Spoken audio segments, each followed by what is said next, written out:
Está reunida a Comissão Executiva, uma parceria entre a Ordem dos Economistas, o Economic TV e o ISEG. O tema de hoje tem que ver com a administração local e regional. São convidados desta Comissão Executiva João Caiado Guerreiro, também Hélder Oliveira e José Almassa. Agradeço aos três a vossa presença nesta Comissão Executiva. João, começo por lhe perguntar, aquilo que tem acontecido na Madeira, aquilo que tem vindo a ser revelado na Madeira, é um entrave a eventuais avanços na regionalização?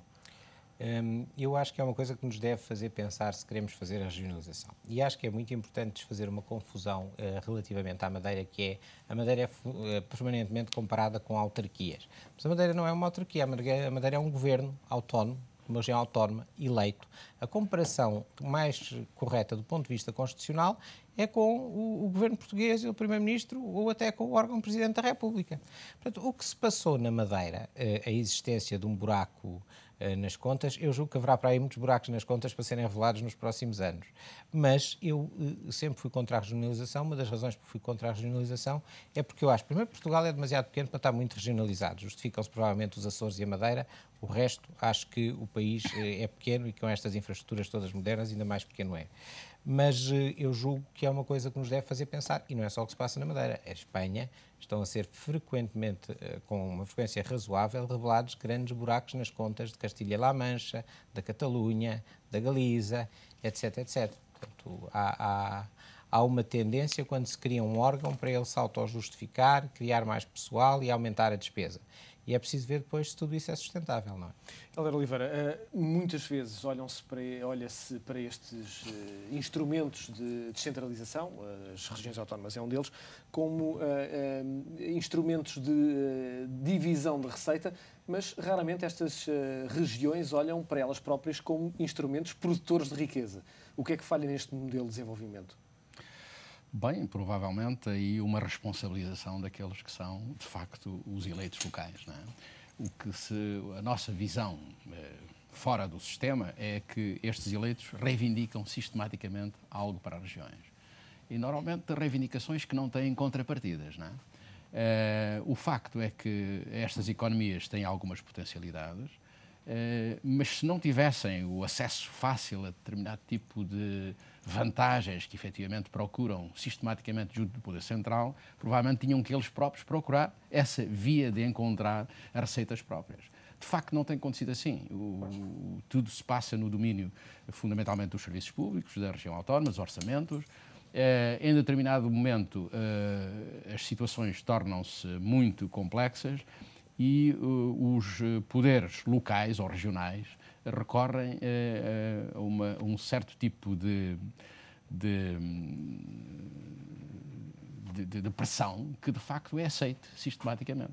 Se formos ver, ao longo dos anos, as formas como essas pressões foram feitas, concretamente junto do Poder Central, e depois como o Poder Central, por razões que, enfim, em cada momento tem a sua explicação, cedeu àquilo que foram essas reivindicações, talvez possamos aprender alguma coisa sobre isso. Enfim, conhecemos algumas histórias da forma como os presidentes dos governos regionais atuaram junto dos ministros das Finanças, houve pressão de caráter político, não houve coragem para suportar essa pressão e, portanto, tudo se passa neste domínio da pressão e da cedência.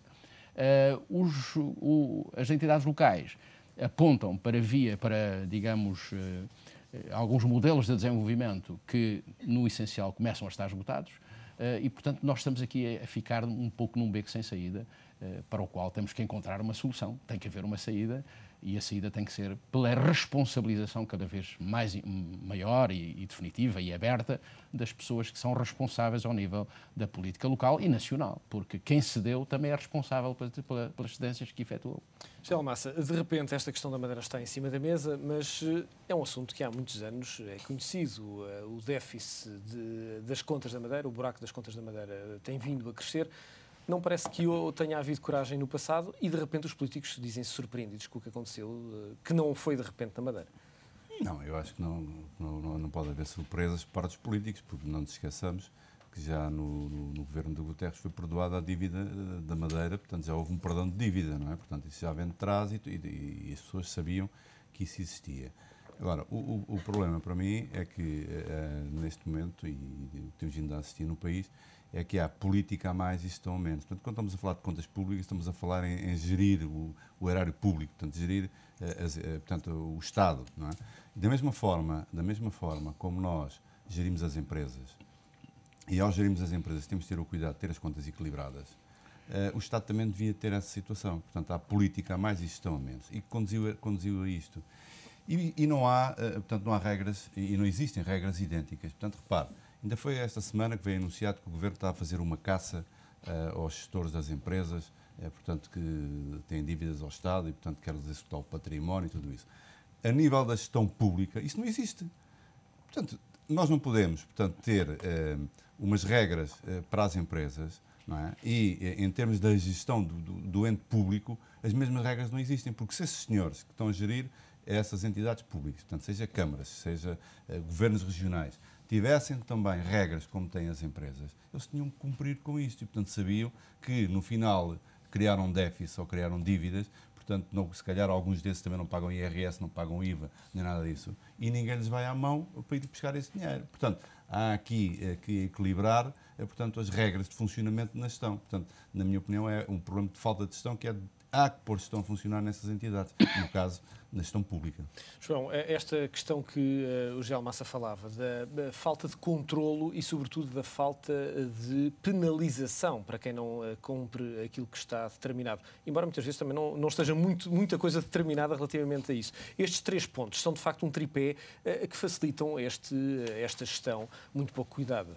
Facilitam e o próprio incentivo do sistema que está montado é o incentivo para tentar conseguir mais dinheiro para distribuir pelos municípios ou pelos eleitores ou porque quer que seja de que maneira for, porque nunca ninguém foi responsabilizado. Nós temos, eu concordo aqui absolutamente com o professor Almassa, que nós temos 2 padrões em Portugal, que é um para o setor privado, que é violentíssimo. Há milhares de pessoas, e as pessoas até já têm medo de ser administradores de empresas, eu também não sei como é que nesta situação se põe a economia a crescer, mas isso é outra conversa. 2 padrões, um padrão muitíssimo exigente para o setor privado e um padrão sem exigência nenhuma para o setor público. Há muitas pessoas do setor privado que ficam sem bens e são presas e têm bens penhorados, etc. Há muita gente, por e simplesmente ser administrador de empresas e em falências não fraudulentas, apenas por causa de coisas chamadas reversão fiscal e outras normas que se inventaram entretanto. No setor público isso não acontece. Não há casos. Não há casos nenhuns.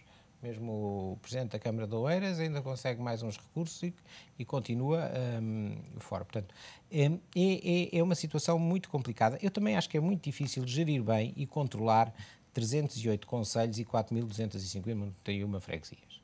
Nós podíamos fazer isto, se calhar, com 100 concelhos e fazíamos melhor. O problema é que não é acabar com os concelhos, ou reduzir o número de concelhos, ou reduzir o número de freguesias. A questão é que, como em qualquer fusão de empresas ou em fusão de organismos, isso vai pôr muita gente redundante. E como esta história da fusão dos institutos e do fim dos institutos, o problema não é acabar com os institutos e fazer uma lei a acabar com os institutos. O problema, quando se faz uma nova reorganização territorial, é que se fundimos a Câmara do Porto e a Câmara de Gaia, ou a Câmara de Lisboa e a Câmara da Amadora, ficamos, obviamente, com o Presidente da Câmara a mais, mas por aí abaixo ficamos com muitíssima gente a mais. Até porque estas câmaras já têm gente a mais. E, portanto, para isto servir para alguma coisa, tem que se criar desemprego. Criar desemprego nesta altura é muito mau. Era muito melhor ter feito isto numa altura, no tempo das vacas gordas. Infelizmente, parece que as reformas a sério só se fazem no tempo das vacas magras, não é? É quando dói mais. Ninguém olha para a necessidade. Ninguém olha para a necessidade disso, não é? No tempo das vacas gordas, perdoa-se a dívida à madeira, como dizia ali. Mas ainda há um aspecto em relação a este ponto, que é que muitas vezes, não nos podemos esquecer este exemplo, este paralelo entre o público e o privado, é que muitas vezes esse IRS retido ou esse IVA retido serviram para pagar salários. Exatamente. Porque muitas vezes esses gestores tiveram que recorrer a esse meio para no final do mês garantir os salários. Exatamente. E não foi, estamos a falar de situações de empresas que não são fraudes nem nada disso, mas não, o dinheiro foi utilizado para pagar salários. Se não fosse isso, as pessoas não tinham salário. Nós estamos à espera de ver o que vai acontecer, o que foi com a polícia, onde esse dinheiro, em vez de ter sido entregue à administração fiscal, foi utilizado para pagar salários. Isto é um caso público. Estamos à espera de ver se a administração fiscal vai fazer aos responsáveis públicos o mesmo que faz aos administradores das empresas. Exatamente. Porque é importante, acho que é importante, não é? Porque eles dizem, mas nós fizemos para pagar salários. Pois, mas os outros também.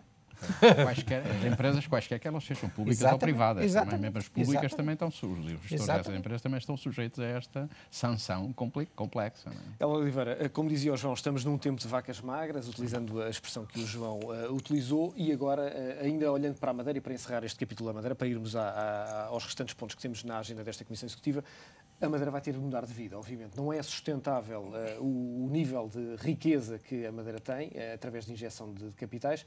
Vai haver um plano duríssimo de ajustamento por parte do Governo Regional, certamente. Pois, disso nós não temos dúvida sobre essa matéria.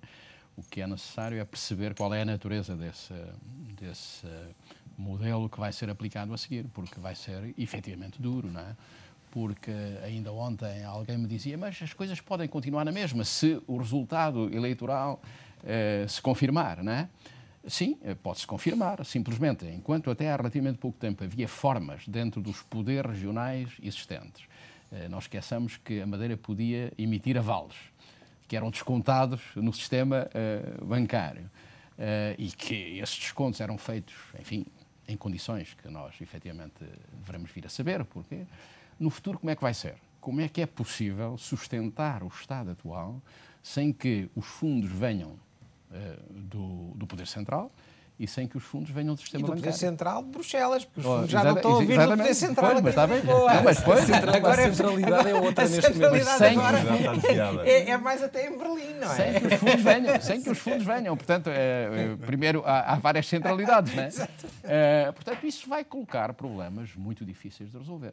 E por isso até alguém diz, em jeito de algum humor, que é bom que aqueles que criaram os problemas agora o resolvam, não é?